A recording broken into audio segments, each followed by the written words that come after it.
Supply chain resilience is a massive area of opportunity for businesses. If you've got the right people, the right products, the right stock in most retail environments or in a manufacturing plant, you'll succeed. You'll have better availability, you'll have better customer service, and you'll have better repeat customer, and ultimately a better net promoter score, which is what all businesses are looking to achieve. One of our clients who had a particularly agile supply chain benefited during the COVID period. They were horizon scanning and they took the opportunity to invest in stock. Whilst the manufacturing sector they were in flatlined and there was zero growth, this company managed to outperform the sector by 40%. They had the right stock in the right place at the right time. The CEO was very proactive. The CEO, CFO and supply chain directors all worked together and ensured that they invested in the stock they needed to. Supply chain risks, which is very prevalent in mid-market and for mid-market organizations who are increasingly having to demonstrate their ESG credentials so that to be able to continue to trade with the larger business they are in business with. And interestingly, when we think about ESG credentials for these organizations, that might also prevent them from having access to capital markets, as they do need to demonstrate these credentials to access green finance. The question on this one is about supply chain sustainability and resilience and what indirect tax professionals can do and what role they have to play in that in terms of preparing the business and minimising financial risks. So if I start off with sustainability, I actually got a question from my 15-year-old daughter before Christmas on this, which was, Dad, you deal with lots of businesses. How do you help them with their green environmental goals? And how does that fit into the work that you do? And I try to explain it's all part of a bigger picture. Governments, to encourage the peak population within their countries and encourage businesses that are located in their country, create tax policy goals. And a lot of the tax policy goals for the newer taxes that we've seen globally in the last 5 years has been around environmental aims. So for example, we can think about plastic packaging taxes. They've become quite popular for countries to bring in. They encourage the use of recycled plastic rather than single-use plastics. And you've also got the carbon border adjustment taxes. The carbon border adjustment model that came in for Europe last summer basically promotes the net zero agenda. It encourages businesses to import goods that have a lower carbon footprint, meaning they're produced in a better way so the producers aren't using methods that have really high greenhouse gas emissions. So I was saying that I advise businesses on that, and that what we do as indirect tax professionals is we tend to horizon scan. So what are the new taxes that are coming in?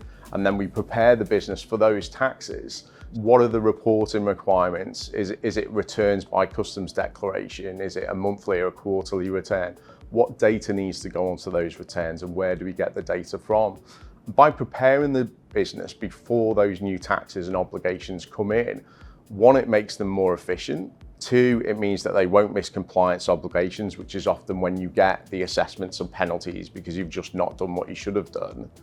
And the third one, it also helps the business promote their own environmental goals, because it's that knock-on effect from government policy to business aspiration as to how we want to do better with our environmental agenda. In terms of resilience, indirect tax can make a really big difference to the total landed cost of your goods.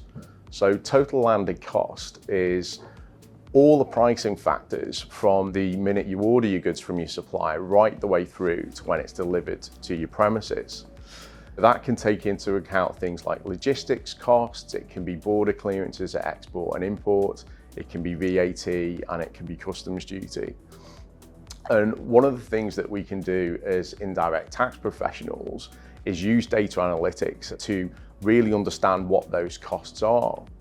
And there's two ways you can use data analytics. One is to make sure that your compliance is right at the moment and fix problems, but the other is to look proactively for future scenarios. So should I be better buying my goods from a different country? Am I better finding suppliers and diversifying where I buy my goods from? When we look at it from that perspective, that's where data analytics can help really paint a clearer picture. And then as an indirect tax professional, I overlay the tax advantages on top of that. For example, moving to buy goods from another country could be advantageous from a customs perspective because there's a free trade agreement in place that eliminates the customs duty when you import the goods into the final country where your customer's located. It could be that if you ask your supplier to export the goods rather than you buying them locally, it means that you would need to register for VAT in the country of supply, and that's got cost and administration. So there's all these different factors that interplay together, and a lot of them are tax related.